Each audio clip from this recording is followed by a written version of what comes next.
Olá, seja muito bem-vindo, muito bem-vinda ao nosso segundo episódio do Saúde Justa. Gente, o nosso bate-papo de hoje será com o Dr. Adolfo Barros. Doutor, vamos ver se o braço chega aqui para me dar a mão. Eita! Chegou, seja muito bem-vindo, viu, doutor? Muito obrigada por ter aceitado aí ao nosso convite. Nós estávamos, inclusive, conversando aqui nos bastidores antes de entrarmos no ar, falando um pouquinho da trajetória de Dr. Adolfo. Ele é cirurgião torácico, gente. Só de universidade, que a Universidade de Medicina a gente sabe que já é um pouquinho longa, né? 6 anos, não é, doutor? Isso. E depois mais 6 anos, juntando aí especializações, residência. Realmente é uma trajetória para chegar até aqui e atuar na área que o senhor escolheu, que é a cirurgia. Caminho árduo. Caminho não é da noite pro dia, não. E muito novo, gente. 33 anos, o menino começou muito cedo. Estudou aqui na Universidade Federal de Pernambuco. A gente sabe que é difícil, né, conseguir uma vaga em uma Universidade Federal, principalmente o curso de medicina. Então, primeiro de tudo, parabéns, doutor. Obrigado. Integra aí uma equipe reduzida, vamos assim falar. Apenas 20 médicos atuam como cirurgiões torácicos aqui no Recife. E o senhor está entre eles aí atuando. Grupo né? seleto. Então, é um grupo seleto.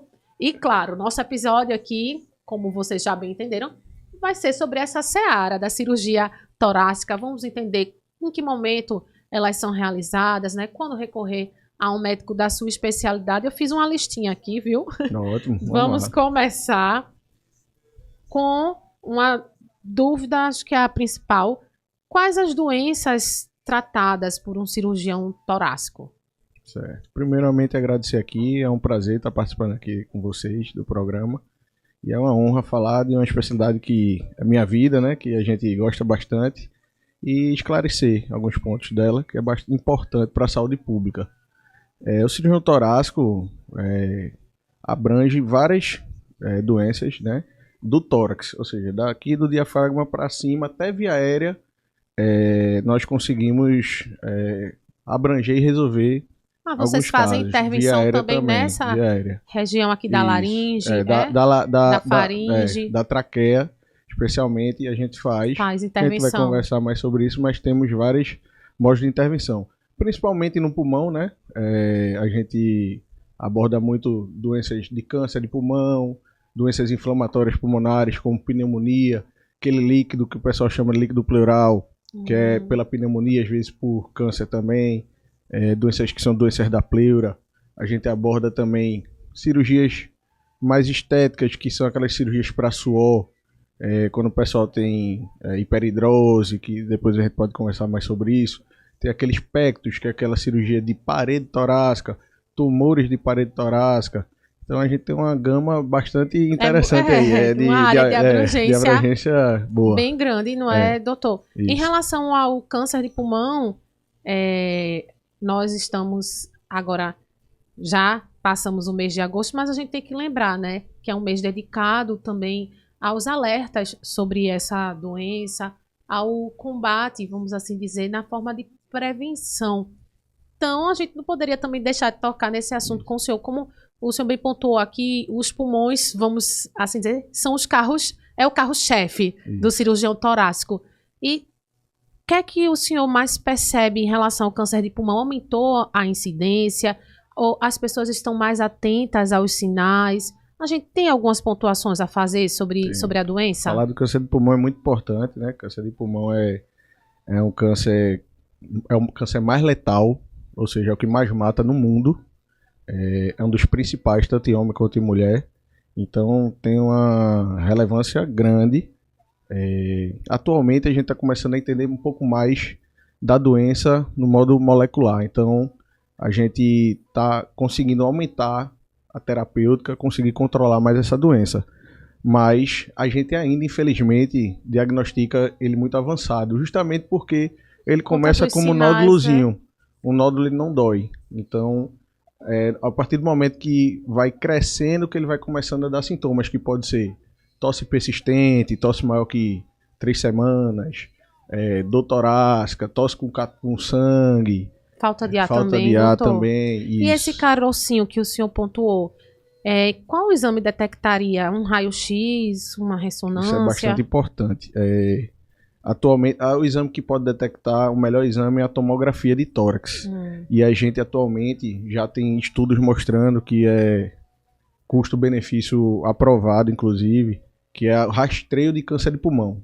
Paciente, a gente não faz rastreio de câncer de colo, faz colonoscopia, câncer de mama, faz Então tem agora um mamografia. protocolo mais específico. Agora tem um protocolo mais específico para câncer de pulmão, que é uma tomografia computadorizada em baixa dose de radiação, que tem que fazer anualmente para grupos selecionados, grupos de alto risco de câncer de pulmão. Quais seriam? Que são pacientes acima de 50 anos que fumam ou que fumaram e pararam há menos de 15 anos. Então, isso é um grupo selecionado que precisa fazer uma tomografia todo ano. A tomografia que é um exame simples, indolor, vai fazer e vai detectar. Se você tiver um nódulozinho, provavelmente o seu cirurgião torácico, o seu pneumologista, seu oncologista, vai orientar e você fazendo a biópsia e diagnosticando o câncer de pulmão. Nessa fase, a chance de cura aumenta absurdamente. É coisa de, em 5 anos, 95% das pessoas tem chance de estar vivos, enquanto que você pega uma doença mais avançada, as chances reduzem 15% em 5 anos. Então, vê como muda, né? Então é bastante importante a população ter ciência da relevância do câncer de pulmão, dos sintomas, de como fazer para prevenir, inclusive parar de fumar, não fumar. Infelizmente também existem os fumantes passivos, né? Aqueles que convivem com os fumantes. Exato. Será que esses também não entrariam no grupo de risco? Esses entram no grupo de risco, é um fator de risco, mas não é o fator de mais relevância. Realmente o de mais relevância é o tabagismo. E atualmente, como a gente falou que está entendendo mais o câncer de pulmão, tem também história genética, tem também área de atuação profissional, aqueles pacientes que trabalhavam muito com sílica, que o pessoal antigamente tinha muito, né? Exato. Atualmente, inclusive... Acho que tem questões até de proibições, né? De uso de determinados materiais na construção civil, para que não haja essa aspiração, né, desse material. Mas muito importante, muito bem pontuado, que muita gente, pelo menos eu não sabia que agora existe esse protocolo, né, de rastreio de câncer de pulmão, assim como o senhor bem pontuou, para câncer de mama, câncer de colo de útero, e que entre também no check-up anual. Exatamente. Como a gente já habitualmente faz esses outros exames, passe a fazer esse, claro, com a indicação médica, se estivermos dentro desse grupo, né, pontuado aqui.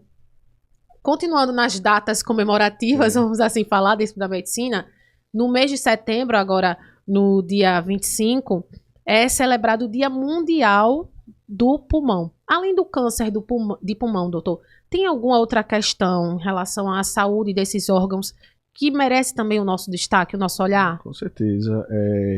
Nós não só temos câncer de pulmão, temos aqueles pacientes que têm doença estrutural do pulmão, como efizema pulmonar, temos pacientes que têm fibrose pulmonar, e aí essas alterações, essas doenças relacionadas à parte inflamatória do pulmão, tuberculose, que ainda é bem endêmica, exato, aqui, né, é bem endêmica ainda, principalmente no Nordeste.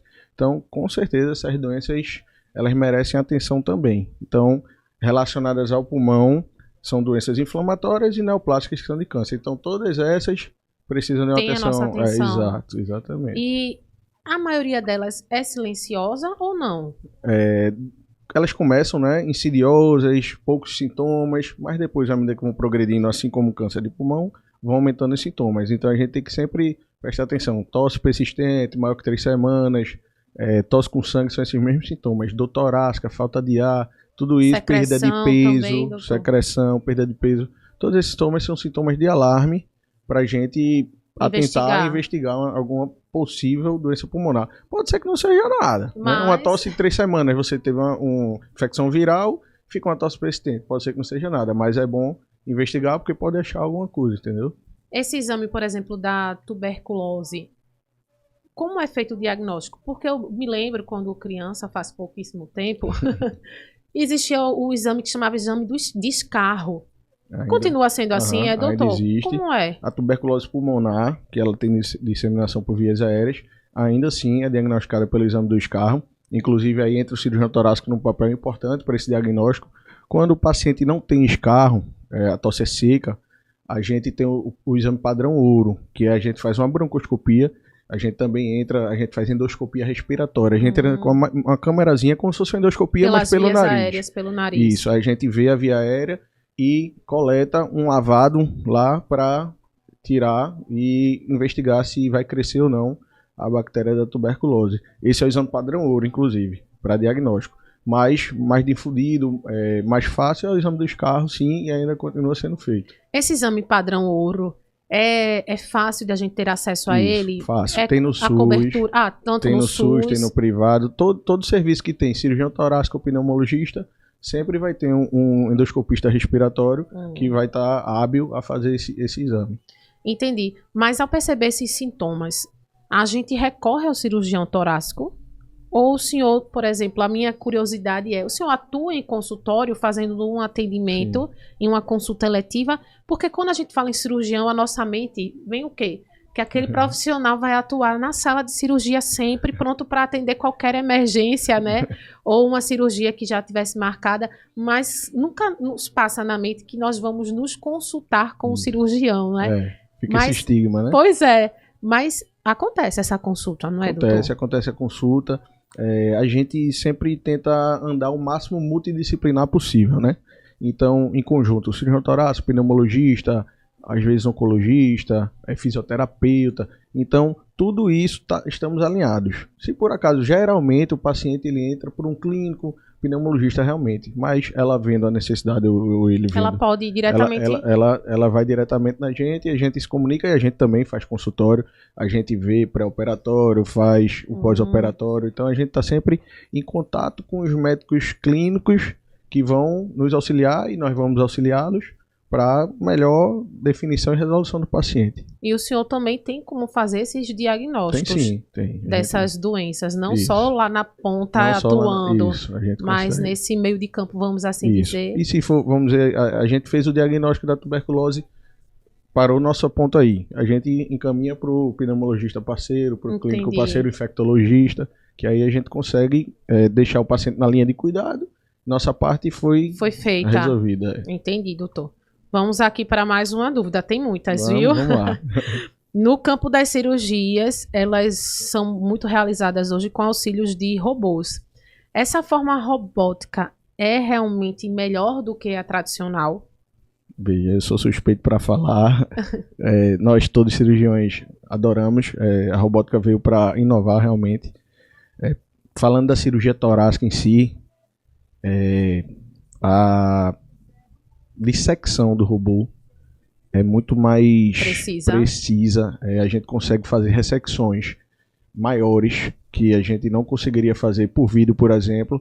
No robô, a gente consegue com segurança ao paciente, ao invés de ter que abrir o paciente, fazer uma toracotomia, que a gente chama. Atualmente a gente vem cada vez menos fazendo toracotomia. Toracotomia é fazer o corte realmente no tórax para ir lá mesmo, vendo aberto e que fazia antigamente. Atualmente, agora a gente prioriza mais cirurgias minimamente invasivas, que veio os vídeos e agora entrando no robô. O robô já tem estudos mostrando que melhora a linfadenectomia, que a gente tira os linfonodos. Isso é muito importante no câncer para estadiar. Melhora essa dissecção, ou seja, melhora o estadiamento do câncer, consequentemente melhora o tratamento. No pós-operatório, o paciente sai muito mais precoce, com menos dor, os cortes são menores. Menos invasivo, menos invasivo. Então, tem vários benefícios. E esse robô? Eu ia dizer doutor robô, né? Doutor robô. Ele tem a mesma capacidade de, no momento do corte, uma vez que ele está ali já operando, de perceber que há outras áreas que ele pode aproveitar, já que ele já está dentro do nosso, assim, com essa intervenção, e também fazer essas retiradas? Vou dizer, como é que funciona o robô? O robô ele é operado por nós. Ele vai estar, vamos dizer que vai estar um pouquinho mais distante, que é o robô propriamente dito, e a gente fica longe. Mas vocês o tempo todo comandando, né? Isso. Não tem essa, vamos dizer, essa inteligência artificial para isso. Já estão vindo alguns estudos mostrando que pontualmente um ou outro já está sendo lançado com essas características experimentalmente ainda, mas no mercado a gente ainda não tem isso, mas no futuro próximo acredito que já vão lançar IA, já vão conseguir. Minha dúvida era justamente essa, assim, saber que vocês estão ali operando, a gente que opera, mas que se ele teria essa capacidade também, essa autonomia, não. né, vamos assim Isso dizer, tudo... de coisas que talvez vocês não estejam percebendo, ele não. ali detectar. O que ele ajuda bastante na gente é na visão, porque quem está olhando é a gente, quem está manipulando o robô somos nós, de longe. Então, a pinça do robô são nossa extensão da nossa mão. Então, a gente consegue ver com muito mais precisão muito maior resolução, né? Resolução. E aí a gente consegue detectar a margem do tumor, vamos dizer, a gente consegue ver nervo, consegue ver tudo. Então, a gente faz uma dissecção estrita ali do que precisa. Então, com muito menos, vamos dizer assim, com muito maior precisão, mas muito menos perda. A gente não vai pegar um nervo, não vai fazer a margem necessária. Então a gente vai fazer tudo mais exato. Onde então, precisa ser retirado. Exato, exatamente. Né? É bom falar, porque eu acho que essas curiosidades são as de todos, né? Que ficam. E muito mais agora, que a gente sabe que a tendência é tudo ficar mais robotizado. E além de ser robotizado, ter ali a inteligência artificial trazendo esses outros artifícios, né? E aí era essa dúvida, se tinha também essa possibilidade. Mas até agora não, né? Até agora, né? Daqui aos próximos 30 segundos tudo já mudou, não é? Em algum lugar do Japão já mudou tudo. E o pós-operatório, eu acho que o senhor pontuou aqui, que é um mais rápido. Com essas em relação ao intervenções, vídeo, em relação ao vídeo, não aumenta tanto, assim, não melhora tanto de tempo de hospitalar, de internamento, mas a gente vê que o paciente sai com menos dor, sai bem mais hábil para voltar às suas atividades com menor tempo. Então, realmente a gente vê uma melhora. O tempo de observação, então, que a gente chama seria o mesmo, assim, o tempo que ele tem que ficar no hospital seria o mesmo, né? Em relação ao vídeo. É a disposição mesmo do paciente. Ele consegue recuperar bem mais rápido. Em relação à toracotomia, uma cirurgia mais invasiva. As menos invasivas, a gente consegue diminuir tempo de hospitalar, consegue diminuir dor, consegue que o paciente retorne às suas atividades mais precocemente, recuperar melhor. Essas cirurgias, elas são cobertas pelos planos? Ainda, a robótica ainda depende. Alguns planos, alguns convênios não. Outros, a depender do caso, sim. Mas ainda não é bem... Na maioria dos casos, não. Não, na maioria dos casos, não. Ainda não é bem protocolado, ainda não está liberado. Certo? Como no vídeo. No vídeo, sim. No vídeo, todas as cirurgias por vídeo são liberadas, cobertas, mas robô ainda não entrou nessa... Ainda não tem uma resolução específica sobre isso, então fica mais livre, assim. Isso. Ela é mais cara que a convencional? É mais cara, porque precisam de pinças mais sofisticadas, às vezes precisam de, que a gente chama de LPME, que são materiais especiais, então fica um pouco mais caro em relação a esses materiais. Aí é um pouco... segura mais ainda... Entendi. Mas existem casos, por exemplo, doutor, que a cirurgia com o auxílio dos robôs seriam imprescindíveis para aquela situação e aí seriam nesses casos que os planos liberariam? Assim que funciona? É basicamente isso. Temos Quais são assim essas cirurgias? São cirurgias oncológicas onde os tumores são mais invasivos, que nós precisamos ter, como é que eu falei, mínimo de risco. Deixar operar com mais segurança, com a mesma segurança e com maior precisão. Então são tumores maiores que a gente precisa fazer com maior precisão. Então, se fosse no método tradicional talvez poderia correr mais risco. A gente talvez não tirar todo o tumor, talvez deixar... Porque a gente, a olho nu, macroscopicamente, a gente vê que tirou todo o tumor, mas a gente não consegue ver microscopicamente. Entendi. Tanto e o robô vídeo, permite isso? Não, tanto no vídeo quanto no robô. Mas no robô, a gente tendo uma visão mais ampliada, né? Mais detalhada, a gente consegue minimizar isso aí. E já fazer essa retirada, isso, né? Tentar, né? A olho nu, a gente consegue ver menos do que vendo pelo robô. Entendi. Então a gente facilita...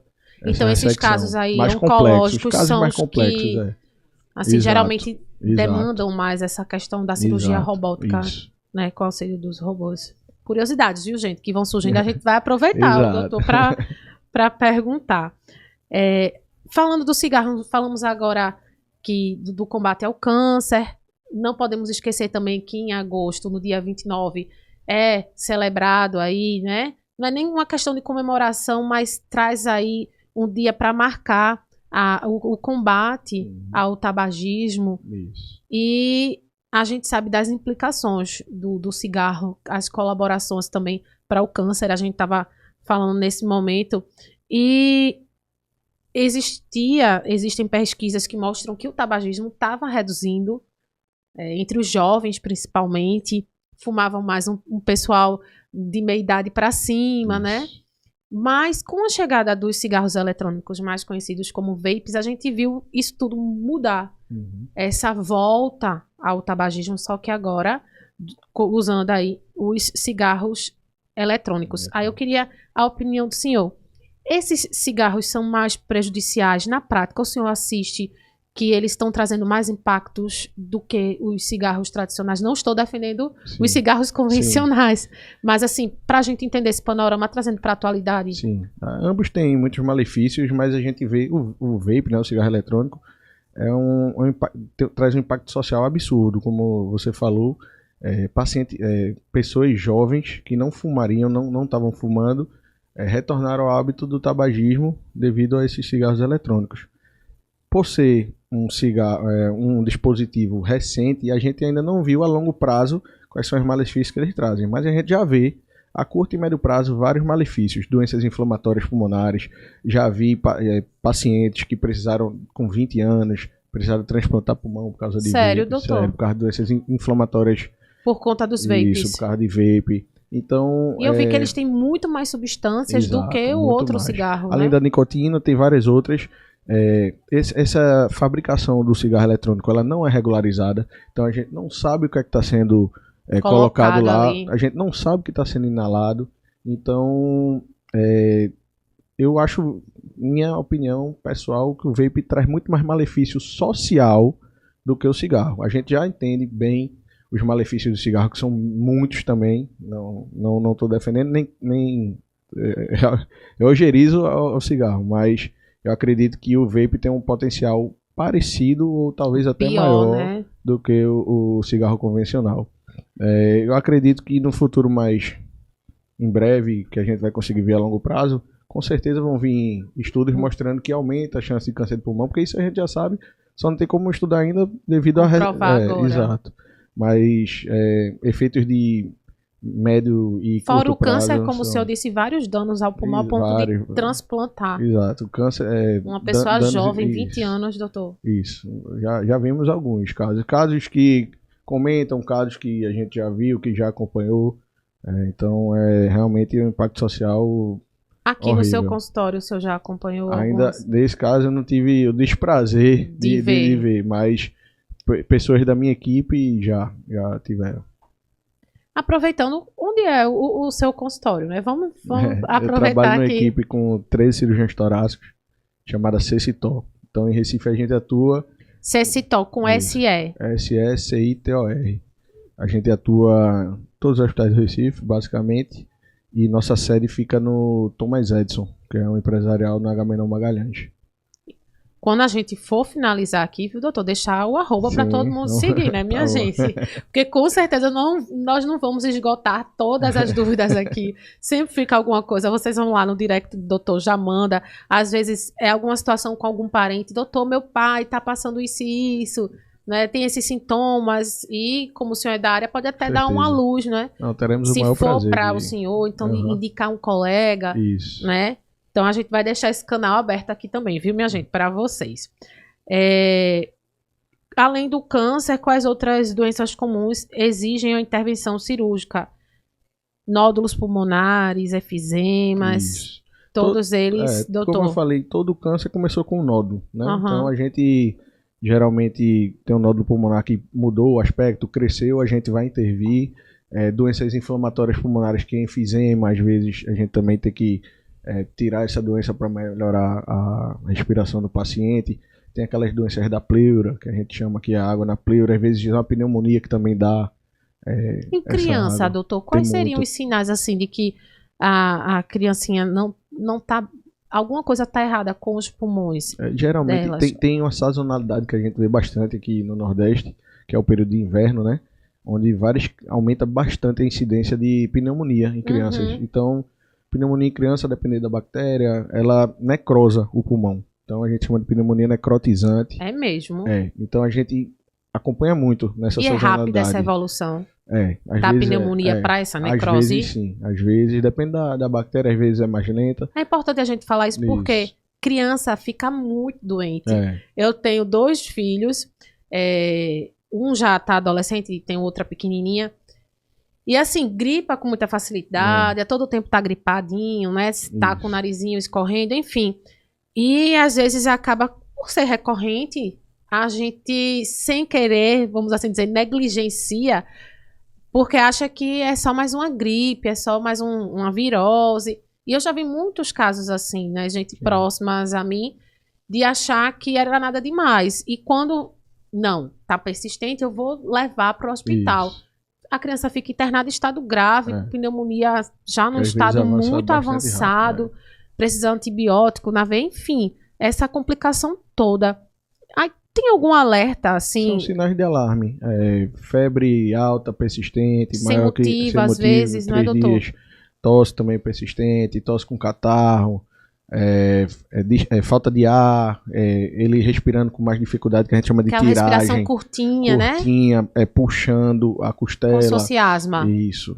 Aí a gente tem que levar numa emergência para realmente avaliar fazer um raio-x. O grau dessa doença, sabe? Quanto ela pode ser potencialmente grave ou não. E evolui rápido, como o senhor disse. Alguns sim, dependendo da bactéria, do micro-organismo que está causando, sim. E essa necrose, doutor? Qual é a solução? Tem que tirar parte do pulmão? Depende. A gente consegue fazer uma antibioterapia, né? Faz um antibiótico na veia, como tu falou. E a gente vai vendo dia a dia, com exame de imagem seriado, ver a evolução do paciente. E muitos desses pacientes eles fazem derrame pleural, que é aquela água na pleura que eu falei. E a gente geralmente intervém. A gente drena, ou a gente faz um vídeo para lavar essa pleura. E a gente também doutor? Isso. Isso tudo é muito invasivo ou não? Não, por vídeo não. É mais simples. É bem mais simples, Na criancinha também faz? A gente faz bastante, inclusive. Faz um vídeo na criancinha, lava, e isso às vezes facilita de a gente não mexer no pulmão, que a gente chama. Parênquima pulmonar. A gente não mexe, deixa o dreno lá várias vezes, antibiótico, e muitas das vezes isso aí já resolve. Mas algumas vezes o caso deteriora um pouco, é mais sério, a gente realmente tem que tirar um pedaço desse pulmão necrosado ou limpar essa necrose. Tem algumas coisas que a gente pode fazer, mas geralmente, na maioria das vezes, pelo menos graças a Deus comigo, todas foram bem sucedidas e todas foram... O senhor já operou criança? Muitos, Foi, doutor. Chega a dar pra ver a minha cara assim, né? Porque realmente criança a gente tem uma sensibilidade assim maior, né?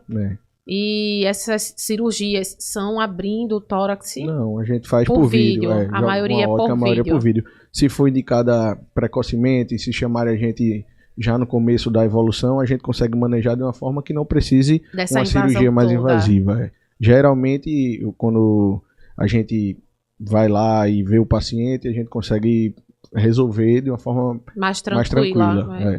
Vamos lá, doutor Adolfo. Deixa eu ver. Aqui. O senhor também faz cirurgias nos casos, como o senhor bem falou no comecinho, agora a gente vai esmiuçar aqui. No caso em que o paciente te demonstra expelir suor excessivo. Sim. Eu confesso que eu não sabia que existia um procedimento cirúrgico para isso. Mas existe, doutor, aquelas pessoas que suam, transpiram demais. Às vezes nem tá aquele calor todo e a pessoa tá toda molhada, lavada de suor. Tem cirurgia para isso, é verdade? São casos selecionados. O nome dessa é uma doença, é hiperidrose focal, onde pacientes eles suam, independente se está calor, como você bem falou, pontualmente, nas mãos, axilas e alguns nos pés, tá? E alguns na face também. Então, mas geralmente a gente faz essa cirurgia voltada para mão e axila. E como é, doutor, essa cirurgia? Tô curiosa. A gente também entra por vídeo, tá? E lá no tórax tem um nervinho chamado simpático. Essa doença é multifatorial. Um dos fatores é um excesso de estímulo nesse nervo simpático que dá a sudorese. E aí a gente corta esse nervinho. E aí evita essa transmissão para esses pontos. A gente corta num ponto específico. Se a gente quer que diminua o suor na axila, a gente corta no ponto específico. O que se quer que diminua na mão, corta em outro ponto específico. Incrível, não é, doutor Adolfo? Realmente é uma máquina nosso corpo, né? A gente corta os gânglios Cada pontinho tá interligado. E a gente vê o resultado na hora. Na hora. O paciente já sai com a mão e a axila, ou os pés. Não, os pés ainda é meio errado porque esse nervo fica mais na lombar. Então a gente não corta esse nervo. Aí o resultado é errático. Mas para mão e axila a gente tem um resultado bem bom. Bem bom. Não sabia disso, doutor. Isso. E assim, deve ser realmente de grande alívio para o paciente. O paciente chega pra gente muito constrangido, muitas vezes, não é? Com impacto social, deixa de sair, usa mais de uma camisa no mesmo lugar. Tem alguns, geralmente são jovens que estão começando a vida social, que dizem, são relatos muito tristes, assim, para de sair com os amigos por causa da hiperidrose. Então é bom até difundir isso, porque a gente sabe que os pais também fiquem atentos a isso, a esses sinais. Porque às vezes você acha que a criança, o adolescente está muito calado, está muito isso, e não percebe o movimento que está por trás disso. Então, se perceber isso pode se manifestar nas crianças ou a partir da adolescência? Começa já da infância, mas a gente começa a ver realmente no final da infância, no começo da adolescência. Uns 12 aninhos por aí, 10, doutor? 12 já começa a ter impacto social, né? É importante esses pais ficarem atentos. E faz essas intervenções nessas idades também, 10, 12 anos, pode-se fazer? Não tem risco, doutor? Não tem risco, é uma cirurgia bem tranquila, segura, com resultado imediato. Fica no tórax. O senhor falou agora, qual seria a posição mais ou menos? Fica, do nervo? O nervo fica... É porque a gente coloca o paciente de lado, a gente vê ele na lombar, perto da coluna ali. Ele passa ao lado da coluna e a gente vai cortando no nível a depender do que Essa também é feito com robô? Que a gente queira. Não. Veja, poderia ser feito, mas acho que o benefício dessa aí não. Por vídeo dá pra fazer bem tranquilo. Tranquila, mais tranquila. Eu não sabia, sério, que tinha essa possibilidade. E eu acho que assim, feito muita gente que tá assistindo não sabe, né? Exato. E a gente, às vezes, convive com aquela dor que se transforma numa dor psicológica, sem saber que tem uma solução para aquilo. Como a gente está difundindo muito mais essas informações, no consultório, toda consulta vem um paciente com hiperidrose. Aí tem muito paciente adulto, 50 anos, 45, que acaba indicando também, né, doutor? Que conviveu 45 anos com isso, que aí chega e quer fazer. Dar um basta. Exato. Aí vamos, a gente faz.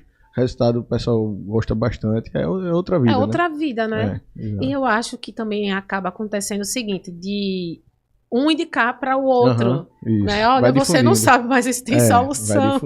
Né? Tem jeito, tal. Poxa, que bom, né? Saber que a gente consegue fazer isso. E é um procedimento também liberado pelo plano, assim? É fácil, é tranquilo esse tranquilo daí. Porque é uma doença já bem pré-estabelecida, então libera. Tô falando que, né, tem muita gente que tem plano de saúde, às vezes fica pensando, será que só faz em particular? Não, já vou falar lá com o doutor Adolfo para ver como é. Mas que bom, doutor. Em relação à tuberculose, quando é que a cirurgia é indicada?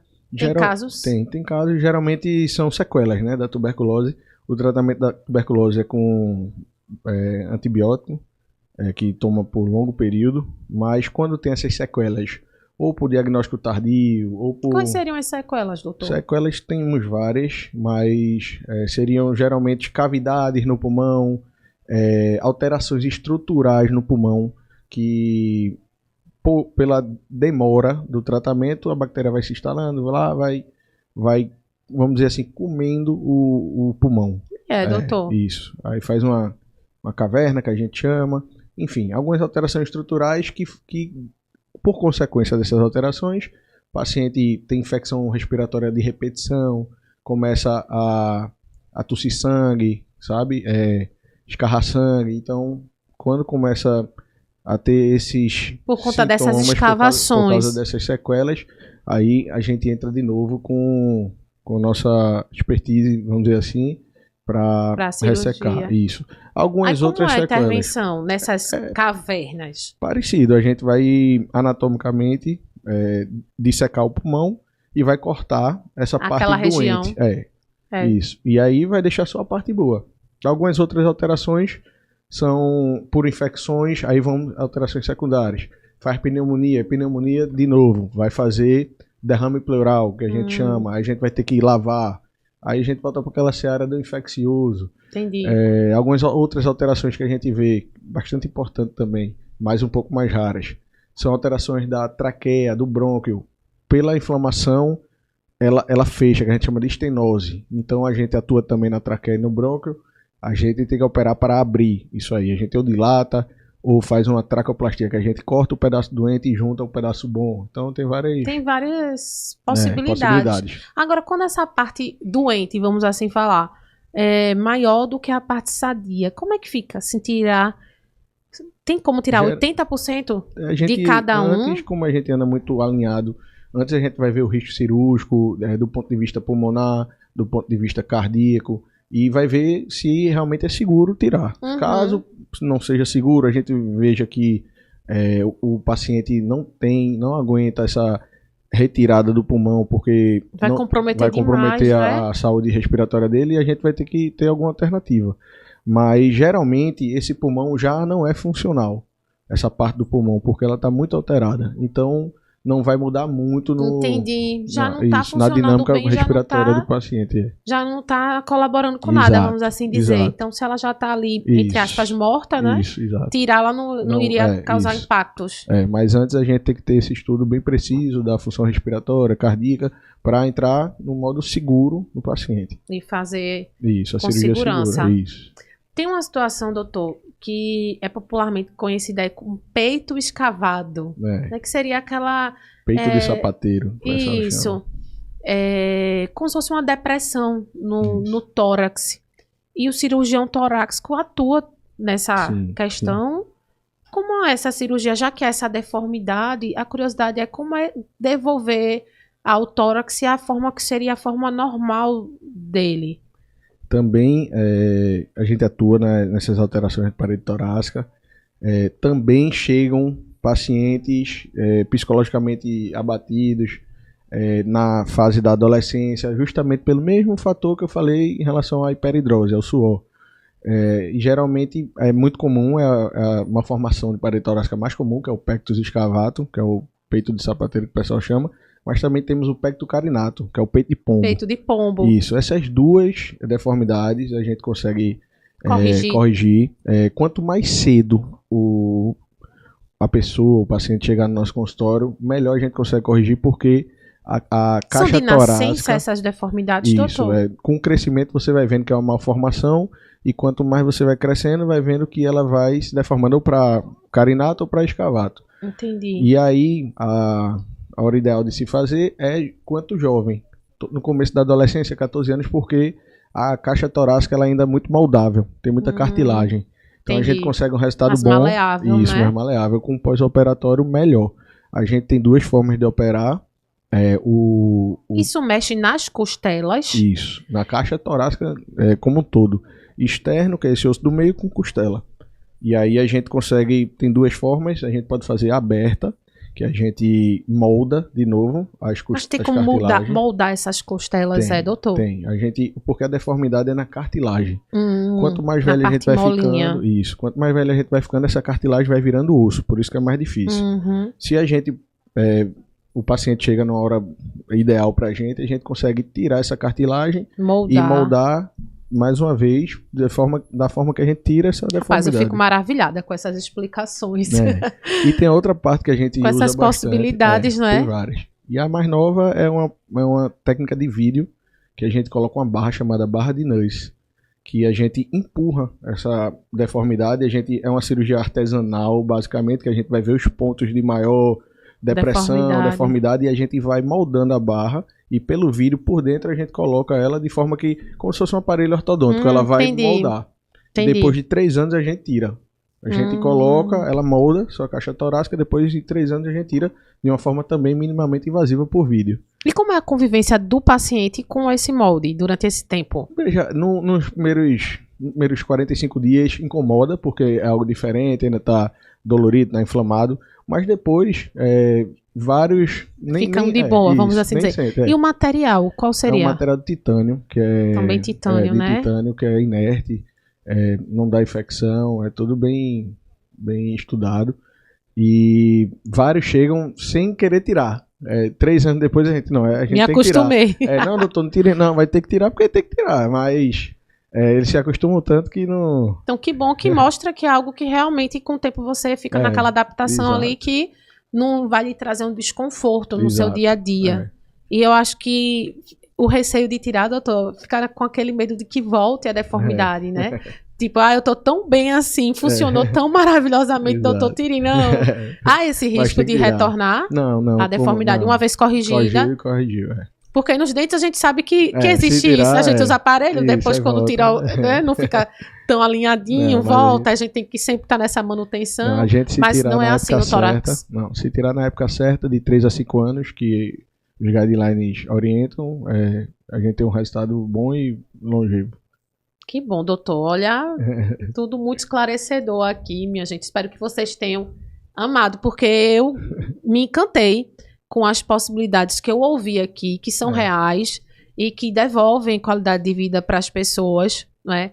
E para mim desmistificou muito essa questão de ver o cirurgião só lá na hora da cirurgia. Então, quantas frentes o senhor não atua e quantas possibilidades, quantas coisas que existem relacionadas ao tórax, tantas doenças, vamos assim dizer, né, que a gente aprendeu um pouquinho aqui. Eu espero que quem está nos assistindo também, que tenha entendido, agora já sabe, né, o momento de procurar um cirurgião. Vamos deixar aqui, qual é o seu Instagram, doutor? Fala pra gente. Adolfo, com PH, Barros. Quem tiver dúvida, quiser entrar em contato comigo, fiquem à vontade e terei o maior prazer em resolver essas dúvidas. Com certeza, vai ter muita gente com dúvida. Doutor, vamos ver se chega a mão aqui. Obrigada. Foi uma alegria ter o senhor aqui, né? Como eu bem disse, esclarecendo tantas questões importantes, cruciais, coisas que eu não sabia, muita gente acredita que não, como essa do suor, por exemplo, né? Você fazer essa mágica de bloquear, né, essa sudorese excessiva aí. Então, assim, para mim foi muito esclarecedor, acredito que para todo mundo também. Vamos deixar marcado o próximo encontro, não é? Vamos sim. Vamos fazer essa agenda aí, ficar preenchida e ter o senhor aqui de volta no Saúde Justa, se Deus quiser. Vamos lá. Obrigadão. Olha, aí você não sai daí, porque você bem sabe que nós temos aquele momento, o momento meu doutor, mas agora sai o doutor médico e entra o doutor advogado. Eu vou conversar com o doutor Léo Vanderlei, especialista, advogado especialista em direito à saúde suplementar. Ele já está chegando e já você também confere esse bate-papo com ele, viu? Fica aí.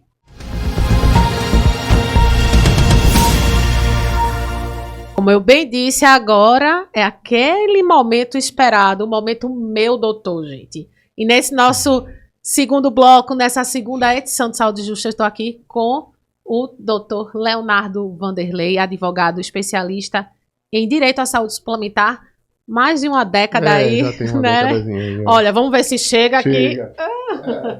Bem-vindo, doutor Leonardo, que bom tê-lo aqui conosco para esclarecer algumas dúvidas. Conversamos no primeiro bloco com o médico doutor Adolfo Barros, que nos trouxe aqui um pouquinho da vivência dele, da prática dele em relação à cirurgia torácica. E conversamos sobre cirurgia tradicional, cirurgia robótica, quais os casos são indicados e muitas outras coisas que depois eu lhe convido para assistir também, viu? Com certeza.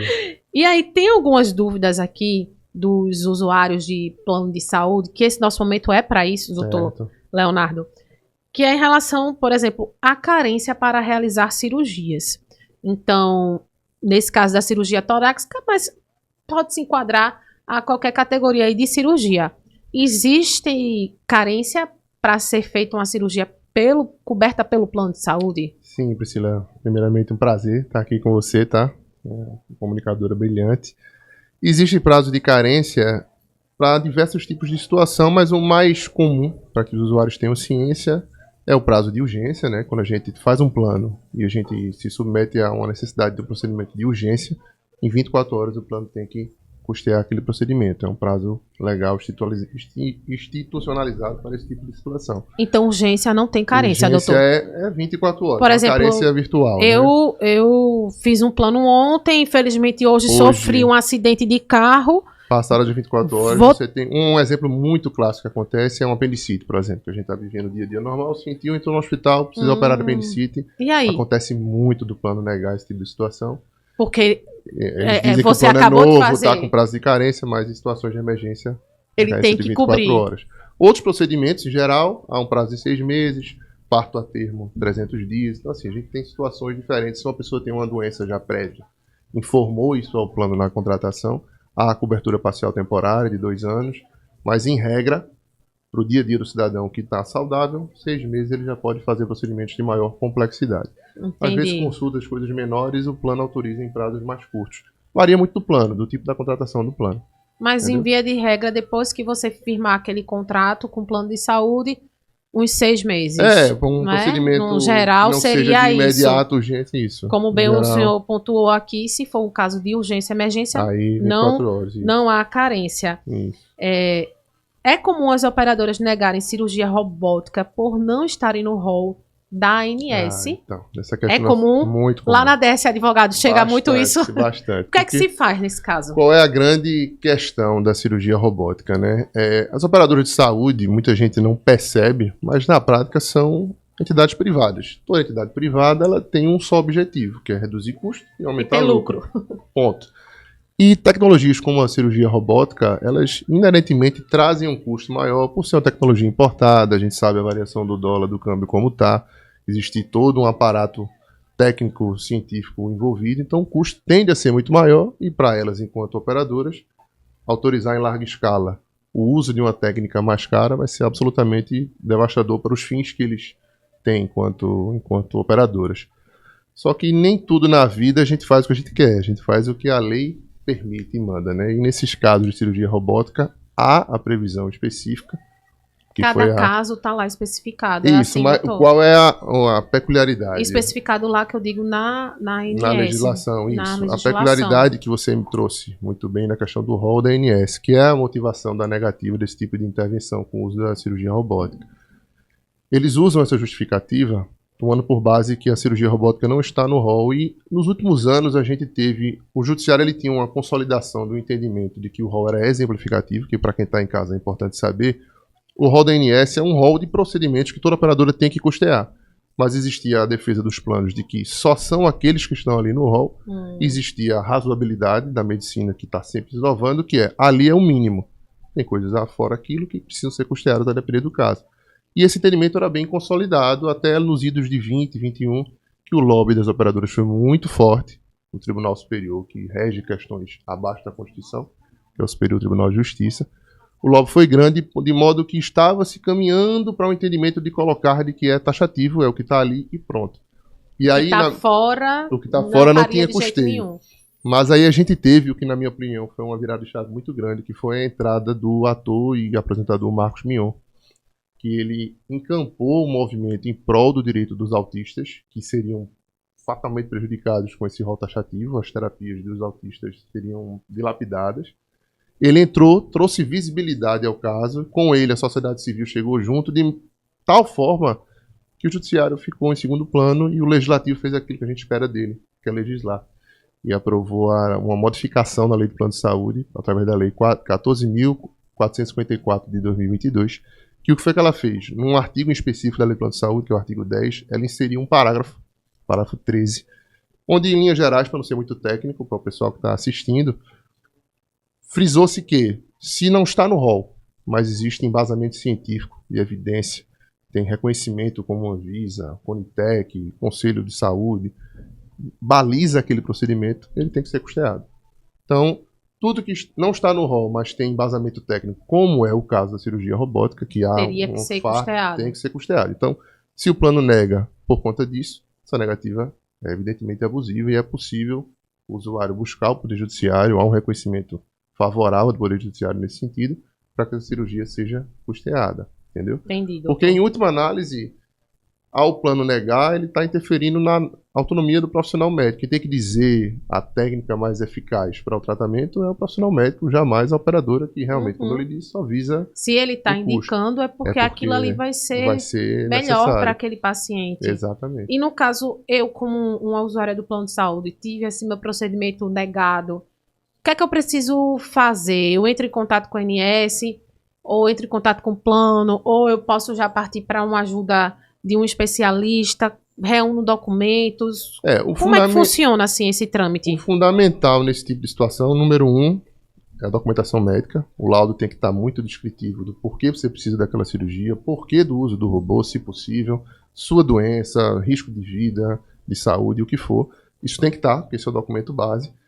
Situações como essa de cirurgia robótica, indicar que se procure a ANS, que é uma via administrativa, é possível, mas a prática não mostra resultado. Então, se já há uma resistência, provavelmente o paciente não tem como ficar esperando uma resposta administrativa, então o ideal é que se procure o Poder Judiciário, procure um especialista, munir dessa documentação para que o mais rápido possível esse tipo de medida seja atendido, não é, doutor? Perfeito. O plano de saúde, ele pode liberar a cirurgia e negar a técnica cirúrgica? Pode. Acontece muito isso, onde eles empurram para que o usuário aceite a técnica tradicional, a técnica do corte, que o pós-cirúrgico é muito eu pior. Liberei a cirurgia, mas vai ser desse jeito, isso. E não como o médico está sugerindo. E aí acontece de duas situações. Ou o usuário, que é a grande maioria, o usuário não tem noção de que tem como acessar esse direito, e ele aceita essa técnica, e se o médico não for ponta firme, segurar, não, essa técnica vai ser prejudicial, eu quero a do robô, que é sempre mais confortável e tudo mais, ele submete a isso, ou ele tira do bolso. Ele pagando a mensalidade, que são cada vez mais caras.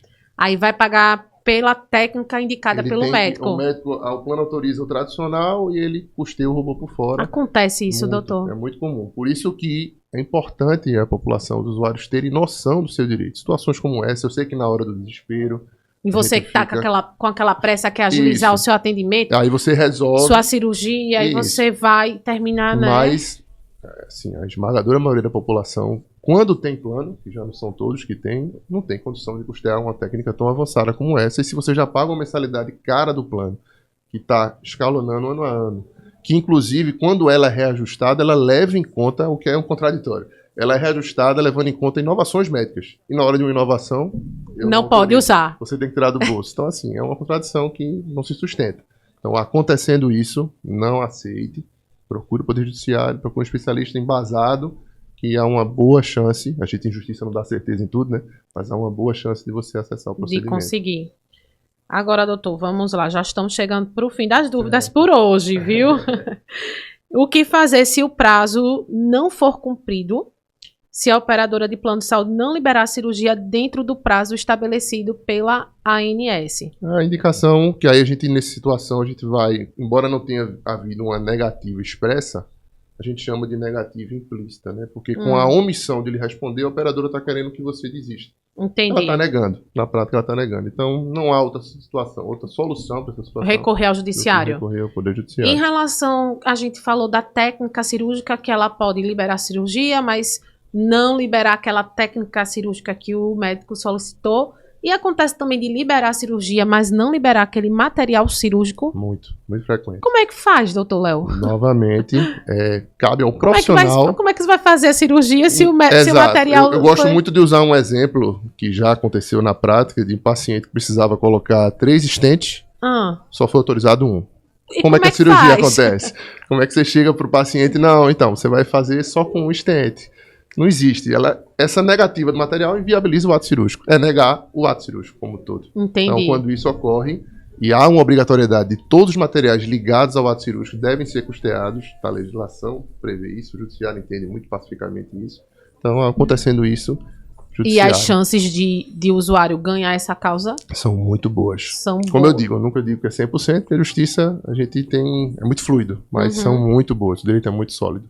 Vocês têm tido bons retornos um êxito bom em relação a isso. Isso. Olha, nosso Momento Meu Doutor de hoje chegou ao fim. Que prazer. Quero agradecer ao doutor Leonardo Vanderlei. Também já fala aqui como é que a gente encontra o senhor nas redes sociais, porque se alguma das dúvidas que alguém tinha aí a gente não respondeu, essa pessoa pode entrar em contato com o senhor. Se tiver alguma rede social... Também fala aí pra gente. Rede social seria no Instagram, né? O @LeoRVanderlei.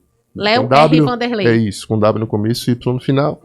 E tem as redes também do escritório, que é o @_DS Advogados. Precisando de um esclarecimento, a gente tá. Manda um direct lá, já pede uma luz, pede um auxílio, porque Eu tenho certeza que muita gente, né, deixa de recorrer, às vezes nem sabe que tem esse caminho, esse viés de partir para um auxílio jurídico. Com certeza. E deixa de ter o seu direito garantido. E o nosso papel Isso. aqui é justamente esclarecer todas essas dúvidas, né? Primeiro com os médicos que aqui passam nas suas especialidades, esclarecendo também todos os questionamentos.